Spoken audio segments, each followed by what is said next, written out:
Hello, magandang tanghali po mga guys. Ayan, ito. Yung kanina yung pinakita ko sa baba, ito yung kanyang kubo.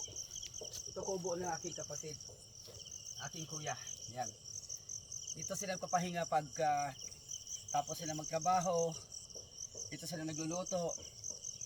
Dito sila nag-rest na ng lunch. At saka bago naman bumalik ulit magtrabaho sa hapon. Ayan. So napakaganda. Maganda yung lugar nito. Maliwalas. Iikot mo yung doon. Ayan yung mga side niya.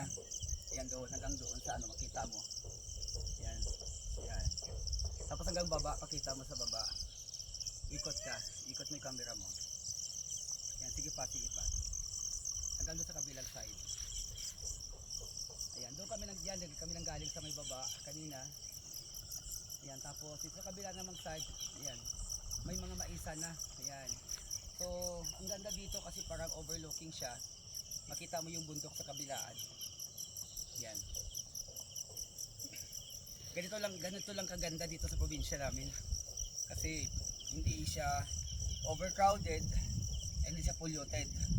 Ayan, fresh na fresh yung hangin. Ayan, ang sarap. Ayan. So, yung pag panahon ng mangga, Indian mango, ayan, may bunga pa naman ng Indian mango dito. Ayan siya. So guys, ito lang kasimple buhay dito. Magtanim, kung may tinanim, may anihin. Ayan.